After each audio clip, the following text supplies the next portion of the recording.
Shanavas big boss വീട്ടിൽ നിന്ന് പുറത്തേക്കോ?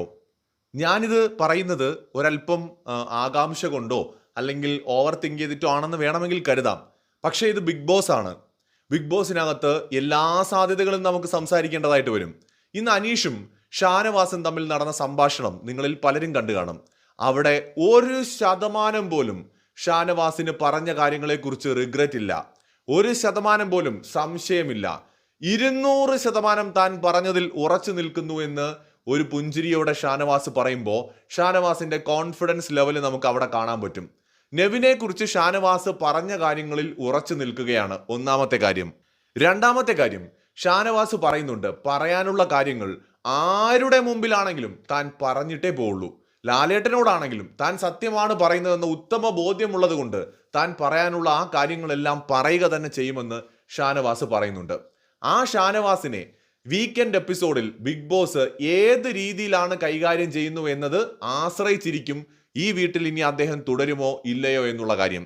അവിടെ നമ്മുടെ അനീഷ് പറയുന്നുണ്ട്, അതായത് എനിക്കിപ്പോൾ തന്നെ ആലോചിച്ചിട്ട് പേടിയാവുന്നു വീക്കെൻഡിൽ എന്ത് സംഭവിക്കുമെന്നുള്ളത്.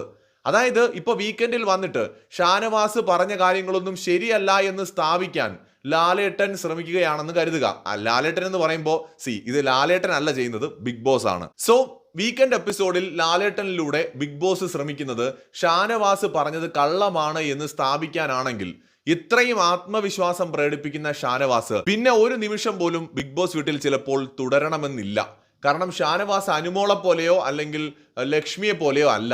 ലാലേട്ടൻ ഇറങ്ങിപ്പോകാൻ അനുമോളടുത്ത് പറഞ്ഞില്ല, പക്ഷേ അനുമോളടുത്ത് നാണമുണ്ടോ എന്നൊക്കെ ചോദിച്ചു. എന്നിട്ടും അനുമോൾ അവിടെ പിടിച്ചു നിന്നു, അല്ലേ? അതുപോലെ തന്നെ ലക്ഷ്മിയുടെ അടുത്ത് ലാലേട്ടൻ ഇറങ്ങിപ്പോയിക്കൂടെ എന്ന് ചോദിച്ചു, എന്നിട്ട് ലക്ഷ്മിയും പിടിച്ചു നിന്നു. പക്ഷേ ഷാനവാസ് അങ്ങനെയല്ല. ചിലപ്പോൾ കടുങ്കൈ ചെയ്യാൻ മടി കാണിക്കില്ല. അതായത് തൻ്റെ വ്യക്തിത്വത്തിന് കളങ്കമേറ്റു എന്ന് തോന്നിയാൽ, താൻ അപമാനിക്കപ്പെട്ടു എന്ന് തോന്നിയാൽ ചിലപ്പോൾ ബിഗ് ബോസ് വീട്ടിൽ നിന്ന് ക്വിറ്റ് ചെയ്ത് പോകാൻ പോലും ഷാനവാസ് മടിക്കില്ല എന്നാണ് അദ്ദേഹത്തിന്റെ കോൺഫിഡൻസും അദ്ദേഹത്തിന്റെ ആ ഒരു സംസാര ശൈലിയും വാക്കുകളും കേൾക്കുമ്പോൾ എനിക്ക് തോന്നുന്നത്. ഇത് ചിലപ്പോൾ ഒരു തോന്നലായിരിക്കാം, പക്ഷെ ബിഗ് ബോസിൽ ഇങ്ങനെയൊക്കെ ഉണ്ടായിട്ടുണ്ട്. ഷാനവാസ് ഈ സീസണിലെ ഒരു കിടിലൻ വിന്നർ മെറ്റീരിയലാണ്. വിന്നർ മെറ്റീരിയലായിട്ട് ഈ സീസണിൽ ഒരു 6 കണ്ടസ്റ്റൻസ് എങ്കിലും ഏറ്റവും കുറഞ്ഞതുണ്ട് വിന്നർ മെറ്റീരിയലായിട്ട്. അതിലൊരാളാണ് ഷാനവാസ്. സോ എനിക്ക് തോന്നുന്നു അദ്ദേഹം പിടിച്ചു നിന്നാൽ അദ്ദേഹത്തിന് കൊള്ളാം. ടോപ്പ് 5 എന്തായാലും എത്തുന്ന ഒരു കണ്ടസ്റ്റന്റ് ആയിരിക്കും. സോ വീക്കെൻഡ് എപ്പിസോഡ് അദ്ദേഹത്തിന് അനുകൂലമാകുമോ പ്രതികൂലമാകുമോ എന്നത് വീട്ടിൽ ചിലപ്പോൾ അദ്ദേഹം തുടരുമോ ഇല്ലയോ എന്ന ചോദ്യത്തിന് തുല്യമാണ്.